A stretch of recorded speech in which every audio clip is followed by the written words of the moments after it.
नमस्कार दोस्तों, मेरा नाम है हेमंत। आप मुझे देख रहे हैं HR knowledge lagoons YouTube channel पर। जैसा कि मुगल वंश की सीरीज चल रही हिस्ट्री में और मुगल वंश का ये तीसरा लेक्चर है जिसमें हम क्या बात करेंगे कि बाबर के बाद दिल्ली पर कौन बैठा। तो बाबर के बाद दिल्ली पर बैठा था हुमायूं। तो इस वीडियो में हम हुमायूं के बारे में बात शुरू करेंगे। पिछले दो वीडियो में मैंने पूरी तरह से बाबर को कवर किया है और पूरी तरह से बाबर के हर एक बिंदु को पढ़ाया है, जिसको आप जाकर के हमारे प्लेलिस्ट में पढ़ सकते हैं। इस वीडियो में हम बात करेंगे हुमायूं की। तो हुमायूं, आप एक देखिए कि मुगल वंश जिस तरह से चलता है, तो मुगल वंश में बाबर क्या करता है, बाबर ही मुगल वंश का क्या है, संस्थापक है। इसके बारे में पहले आपको पढ़ाया। बाबर इसका संस्थापक है। बाबर के बाद जब दिल्ली की गद्दी पर कौन बैठता है, उसका बेटा हुमायूं बैठता है। हुमायूं के बाद फिर कौन आएगा, उसका बेटा अकबर। फिर अकबर के बाद जहांगीर, जहांगीर के बाद शाहजहां, शाहजहां के बाद औरंगजेब, और इस तरह से औरंगजेब के बाद ढेर सारे छोटे छोटे राजा आते हैं। और उन सारे राजाओं के बाद फिर मुगल वंश समाप्ति की ओर 1857 के आसपास ये क्या होता है, समाप्त हो जाता है मुगल वंश भारत से। तो आप इस तरह से समझिए कि आपको मुगल वंश में बाबर, हुमायूं, अकबर, जहांगीर, शाहजहां, औरंगजेब, इन्हीं 6 सम्राटों के बारे में, इन्हीं 6 राजाओं के बारे में ज़्यादा पढ़ना है। तो आज पिछले में बाबर पूरी तरह कवर हो गया। आज हम बाबर के बेटे हुमायूं की बात करेंगे, किस तरह से हुमायूं गद्दी पर बैठता है और गद्दी पर बैठने के बाद कौन कौन से युद्ध लड़ता है और किस तरह से मुगल साम्राज्य को एक तरीके से आगे लेकर के बढ़ता है। तो आइए देखते हैं। तो हुमायूं को समझने से पहले सबसे पहले आपको समझना पड़ेगा बाबर को। तो बाबर क्या है, बाबर की मृत्यु मैंने आपको बताया था 26 दिसंबर 1530 को हो गई थी। लेकिन होता क्या है कि बाबर की होती हैं 3 बीवियां। जैसे पहले के राजा महाराजा जो होते थे वो एक से कई ज़्यादा विवाह करते थे, उसी तरह बाबर भी कई विवाह किया था, लेकिन जिसमें से 3 बीवियां उसकी ज़्यादा इंपॉर्टेंट हैं। इंपॉर्टेंट क्यों है वो आप पता करते रहिएगा। तो इंपॉर्टेंट माहम बेगम, गुलरुख बेगम और दिलदार बेगम, ये 3 पत्नियां थीं बाबर की। तो जिसमें से हुमायूं किसका बेटा था, माहम बेगम का लड़का था हुमायूं। तो हुमायूं माहम बेगम का लड़का था और पैदा हुआ था 6 मार्च 1508 ईस्वी को। पूरा नाम था नसीरुद्दीन मोहम्मद हुमायूं। बाबर का पूरा नाम था जहीरुद्दीन मोहम्मद हुमायूं और बाबर का पूरा नाम था जहीरुद्दीन मोहम्मद बाबर। उसी तरह हुमायूं का पूरा नाम था नसीरुद्दीन मोहम्मद हुमायूं। बाबर की जो दूसरी बेटी थी, बेटी कह रहा हूँ यार, बेटी नहीं थी, बीबी थी। बाबर की दूसरी बीबी थी गुलरुख बेगम। गुलरुख बेगम से बाबर थोड़ा ज़्यादा मोहब्बत करता था, इसीलिए गुलरुख बेगम को हो गए 2 लड़के। एक का नाम था कामरान और दूसरे का नाम था अस्करी। तीसरी बेगम थी जो बाबर की, उनका नाम था दिलदार बेगम। और दिलदार बेगम से कौन पैदा हुआ, हिंदाल। और एक पैदा हो गई बेटी जिसका नाम था गुलबदन बानो बेगम। तो ये आप समझ गए कि बाबर की बीवियां कितनी, 3, माहम बेगम, गुलरुख बेगम, दिलदार बेगम। माहम बेगम से हुआ एक लड़का जिसका नाम है हुमायूं, 6 मार्च 1508 को पैदा हुआ। पूरा नाम इसका रखा गया नसीरुद्दीन मोहम्मद हुमायूं। और यह सबसे बड़ा बेटा था बाबर का, इसीलिए सबसे बड़ा बेटा हुमायूं था। इसीलिए हुमायूं बाबर क्या किया, इसी को ही अपना उत्तराधिकारी नियुक्त करेगा। ठीक है, लेकिन इसको उत्तराधिकारी तो नियुक्त करता है बाबर, लेकिन मरते वक्त हुमायूं से कह करके जाता है कि तुमको मैं सम्राट तो बना करके जा रहा हूं, तुमको उत्तराधिकारी तो बना करके जा रहा हूं, लेकिन तुम अपने साम्राज्य का बंटवारा अपने भाइयों में, कामरान, अस्करी और हिंदाल में कर देना। बेटियों को तब प्रशासन देने का या राज्य में हिस्सा देने का और अब जो है रिवाज नहीं था, और अब भी लोग नहीं देते हैं बेटियों को अपने राजपाट में हिस्सा या अपने ज़मीन जायदाद में हिस्सा। बेटियों को कहाँ देते हैं, जब बेटा नहीं होता तभी देते हैं। तो उसी तरह तब भी गुलबदन बेगम की तो बात ही नहीं करेंगे। तो कोई पूछे हुमायूं के कितने भाई बहन, तो आप क्या कहेंगे, एक भाई का नाम कामरान, दूसरे भाई का नाम अस्करी और तीसरे भाई का नाम हिंदाल। और तीनों ही क्या थे, सौतेले भाई थे, हुमायूं के सगे भाई नहीं थे। हुमायूं का सगा भाई कोई नहीं था, माहम बेगम का सिर्फ एक लड़का था। ये सारे उसके क्या थे, सौतेले भाई थे। और एक सौतेली बहन थी जिसका नाम क्या था, गुलबदन बेगम बानो। ठीक, गुलबदन बानो बेगम से एक क्वेश्चन पूछता है आपके एग्जाम में जो बहुत इंपॉर्टेंट है। क्या पूछता है कि पूछता है हुमायूं नामा की रचना किसने की। तो हुमायूं नामा एक तरह से क्या है, इसको समझिए पहले। तो हुमायूं नामा एक जीवनी है। जीवनी किसकी जीवनी है, हुमायूं नामा हुमायूं की जीवनी है। ठीक, हुमायूं की जीवनी है। मैं जीवनी बोल रहा हूँ, जीवनी को ध्यान रखना। एक शब्द होता है आत्मकथा, एक शब्द होती है जीवनी। तो आत्मकथा का मतलब ये होता है कि जब अपने बारे में व्यक्ति स्वयं लिखता है तो उसको कहा जाता है आत्मकथा। तो जैसे बाबर ने अपनी आत्मकथा लिखी थी, बाबरनामा बाबर ने लिखा था ना, तो बाबर ने खुद अपनी खुद अपनी स्टोरी लिखी थी, इसीलिए उसको बाबरनामा कहा जाता है। और हुमायूं की जीवनी लिखी थी किसने? गुलबदन बानो बेगम ने। यानी हुमायूं के बारे में लिख रही है लेकिन उसकी सौतेली बहन लिख रही है, इसीलिए उसको जीवनी कहेंगे, आत्मकथा नहीं कहेंगे। तो ये आप दिमाग में बिठा कर रखना कि बाबरनामा जो एक आत्मकथा है, लेकिन हुमायूं नामा क्या है? एक जीवनी है, जिसको किसने लिखा है? गुलबदन बानो बेगम ने लिखा है। और गुलबदन बानो बेगम ने किसके कहने पर लिखा है? तो हुमायूं के बेटे के कहने पर लिखा है। हुमायूं का बेटा कौन है? अकबर। देखो अकबर, उसका बेटा आगे पैदा होता है, तो अकबर के कहने पर गुलबदन बानो बेगम ने ये लिखा था। अकबर जिद किया था कि नहीं, मैं अपने पिता की कहानी जानना चाहता हूँ। और ये जो गुलबदन बानो बेगम थी, थोड़ी पढ़ी लिखी थी, बहुत ज़्यादा पढ़ी लिखी थी, तो ये बहुत मतलब रस भरी कहानियाँ सुनाती थी, एकदम बहुत अच्छे से सुनाती थी कोई कहानी। तो इसीलिए अकबर ने इससे कहा था कि आप मेरे पिताजी की क्या लिखो।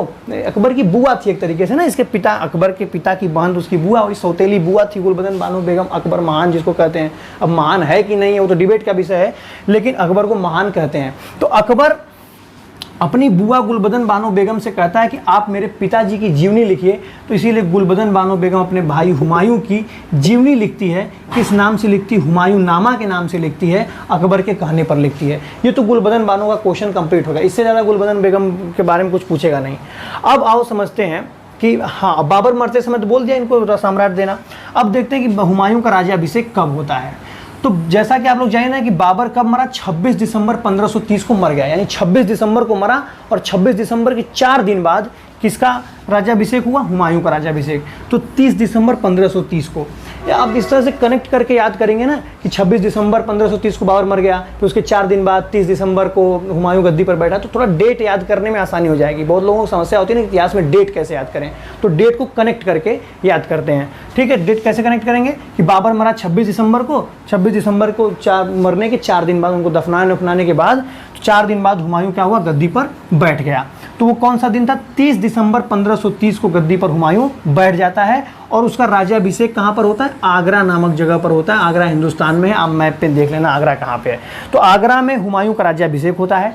और इसके पहले जो बाबर था, उसको 12 वर्ष की उम्र में ही, हुमायूं को 12 वर्ष की उम्र में ही बदख्शां का सूबेदार बनाया था। यानी हुमायूं की ट्रेनिंग एक तरीके से बाबर पहले से ही दिया था, और अपने साथ युद्धों में भी सेनापति बना करके ले जाता था बाबर। तो पूरी तरह से ट्रेनिंग बाबर इसको प्रशासन चलाने के दिया था।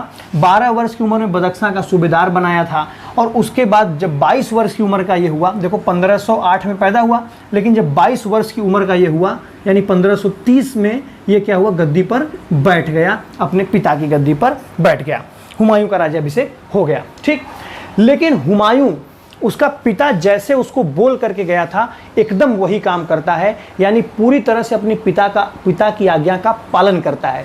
उसके पिता ने उससे कहा था कि खुद अकेले सारा साम्राज्य मत ले लेना, अपने भाइयों में इसका बंटवारा करना। और हुमायूं वही करता है, और अपने साम्राज्य का क्या करता है? बंटवारा करता है। किसमें बंटवारा करता है? इसका भाई एक जो अस्करी है, अस्करी कौन है? देखो अस्करी, ये वाला भाई अस्करी, गुलरुख बेगम का बेटा। अस्करी को कहाँ का क्षेत्र देता है? संभल का क्षेत्र देता है। तो इसको आप ऐसे याद कर सकते हैं, स का साउंड आ रहा है, स से संभल भी होता है। तो अस्करी को संभल का क्षेत्र दे दिया। हिंदाल नाम का इसका जो भाई है, ये देखो दिलदार बेगम का बेटा हिंदाल, तो हिंदाल का कहाँ का क्षेत्र देता है? मेवात का क्षेत्र देता है। अस्करी को संभल का, ये क्वेश्चन पूछता है, इसको याद करना है, ऐसा नहीं कि कुछ मैं ऐसे वैसे बता रहा हूँ। क्वेश्चन पूछता है, अस्करी को कहाँ का क्षेत्र दिया? संभल का। हिंदाल को कहाँ का क्षेत्र दिया? मेवात का। और कामरान को कहाँ का क्षेत्र दिया? काबुल और कांधार का क्षेत्र दिया। लेकिन ये कामरान थोड़ा हरामी टाइप का आदमी था, इसको संतोष नहीं था काबुल कांधार लेकर के, तो ये बाद में आगे चल करके मुल्तान और लाहौर पर भी कब्जा कर लेता है। तो कामरान जो था ना, कामरान को काबुल और कांधार दिया, क से कामरान, क से काबुल कांधार। स का साउंड आ रहा है तो संभल, बाकी बचा मेवात वाला क्षेत्र तो हिंदाल को देगा। लेकिन बाद में कामरान चल करके लाहौर और मुल्तान पर भी कब्जा कर लेता है, क्योंकि इसको काबुल कांधार से बस संतोष नहीं होता, कहता है हमको और चाहिए और चाहिए। तो कहता है चलो ठीक है, कब्जा कर लिया तो कर लिया लाहौर मुल्तान पर, ठीक है मेरा ही भाई है। लेकिन आप एक चीज़ समझिए कि जिस हुमायूं का पिता इतने अधिक युद्ध लड़ करके गया, इतने लोगों को लूट करके गया, इतने लोगों को मार करके गया, आप क्या सोच रहे हैं कि उसके बेटे के जीवन में कोई परेशानी नहीं आएगी? परेशानी आती है। हुमायूं के जीवन में बहुत सारी परेशानियां आती हैं। और कारण क्या था? कारण था उसके पिता के कर्मों का फल, या अब देखिए कोई भी राजा बनेगा ना, उस समय अगर कोई भी राजा बनता तो उसके जीवन में कठिनाइयाँ आनी ही आनी थी, लेकिन हुमायूं राजा बना तो बाबर बहुत लोगों से दुश्मनी मोल लेकर के गया था। तो इसी तरह से हुमायूं के जीवन में भी क्या आई, बहुत सारी कठिनाइयाँ आई। तो आइए हम देखते हैं कि हुमायूं के जीवन की प्रारंभिक कठिनाइयाँ क्या थी। तो यहाँ मैंने हुमायूं के जीवन की कुछ प्रारंभिक कठिनाइयाँ लिख दी हैं, आप अगर स्क्रीनशॉट लेना चाहते हैं तो ले सकते हैं। तो हुमायूं के जीवन की प्रारंभिक कठिनाइयों में से पहली कठिनाई ये थी साम्राज्य का विभाजन। बहुत सारे इतिहासकार ये मानते हैं कि जो बाबर ने हुमायूं ने जो अपने भाइयों के बीच साम्राज्य का बंटवारा किया था, जैसे अस्करी, हिंदाल, कामरान, इन सबको जो उन्होंने शासन दिया था अलग अलग जगहों का, यही उसको हुमायूं की सबसे बड़ी भूल मानते हैं। वो ऐसा मानते हैं कि जो प्रशासन होना चाहिए ना, जिस प्रशासन अगर सुदृढ़ चलाना है तो आप प्रशासन का बंटवारा मत करिए, पूरे प्रशासन को एक सेंट्रलाइज अपने हाथ में रखिए। अगर आप प्रशासन का बंटवारा करते हैं तो कहीं ना कहीं अपने राज्य को कमज़ोर करते हैं, क्योंकि आप प्रशासन का अगर बंटवारा करेंगे तो कुछ सेना वहाँ भेज देंगे, कुछ सेना वहाँ भेज देंगे, कुछ सेना वहाँ भेज देंगे, कभी वो कहीं अलग युद्ध लड़ रहे होंगे, आपको अलग युद्ध लड़ना पड़ेगा, तो बहुत सारी समस्या आती हैं। तो इसलिए बहुत सारे इतिहासकार ये मानते हैं कि साम्राज्य का विभाजन करना ही हुमायूं के जीवन के लिए काल बन गया और हुमायूं को यही नहीं करना चाहिए था। इसका क्या इम्पैक्ट पड़ेगा आगे आप देखना। दूसरी जो समस्या थी, दूसरी जो कठिनाई थी हुमायूं की, वो था रिक्त राजकोष। जैसा आप जानते हैं कि हुमायूं के पिता बाबर युद्ध लड़ने के बाद बहुत सारा दान करता था, उसको कलंदर की उपाधि इसीलिए दी जाती थी। तो एक तो उसने क्या किया था, काबुल में चांदी का सिक्का बांटा था, हर एक नागरिक को चांदी का सिक्का दिया, तो काबुल का लगभग पूरे चांदी का राजकोष खाली हो गया था, चांदी के सिक्के खाली हो गए थे। दूसरे, सैनिकों में बहुत ज़्यादा धन का वो वितरण करता था, अपने सैनिकों को प्रोत्साहन देने के लिए जो बाबर था हुमायूं का पिता, बहुत ज़्यादा धन का वितरण करता था। इसीलिए जब हुमायूं गद्दी पर बैठा तो हुमायूं को बहुत ज़्यादा धन नहीं मिल पाया, उसका राजकोष एकदम खाली हो चुका था, पूरा रिक्त राजकोष था। तो पहला साम्राज्य का विभाजन करके हुमायूं ने गलत किया, और हुमायूं तो अपने पिता की आज्ञा का पालन कर रहा था समाज के विभाजन करके, साम्राज्य का विभाजन करके, लेकिन ये इतिहासकार मानते कि भूल थी हुमायूं की। दूसरा रिक्त राजकोष तो हो ही गया था।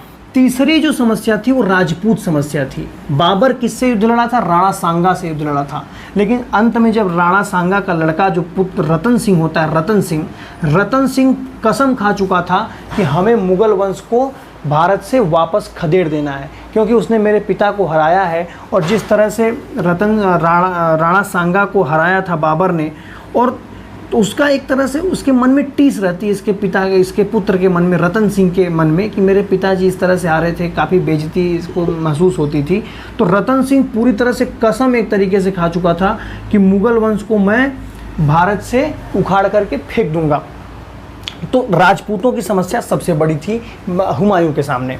चौथी समस्या थी अफ़गानियों की समस्या, जो इधर इब्राहिम लोदी वगैरह थे ना, इब्राहिम लोदी, महमूद लोदी, पिछले बाबर वाली वीडियो में याद होगा। देखिए, आपको अगर ये वीडियो समझना है ना तो आपको बाबर को पढ़ के आना पड़ेगा। तो आप इसी प्लेलिस्ट में बाबर मिल सकते हैं आपको, ऊपर आप जाएंगे वीडियोज़ में, पहला और दूसरी वीडियो पूरी तरह से बाबर पे है। तो ये जो इब्राहिम लोदी था, इब्राहिम लोदी वगैरह थे, ये सब अफ़गानी थे, अफ़गानी। तो अफ़गानियों में एक महमूद लोदी था, और महमूद लोदी इसका इब्राहिम लोदी का भाई था, और इसका इब्राहिम लोदी का एक चाचा था आलम खां। तो ये दोनों भी क्या कर रहे थे, लगातार सत्ता के लिए संघर्ष कर रहे थे कि किस तरह से हम इब्राहिम लोदी को जिस तरह से हराया गया है या हमारी शक्ति को छीड़ किया गया है बाबर के द्वारा, तो हम उसके बेटे से बदला लें और अपने साम्राज्य को पुनः वापस प्राप्त करें। तो हुमायूं के जीवन में मुख्य रूप से ये चार ही समस्या थी। पहला तो साम्राज्य का विभाजन कर दिया, जिससे उसकी शक्ति काफ़ी कमज़ोर हुई। दूसरा, उसके पास राजकोष की बहुत कमी थी, उसका पिता सब कुछ दान कर चुका था, दान करके गया था।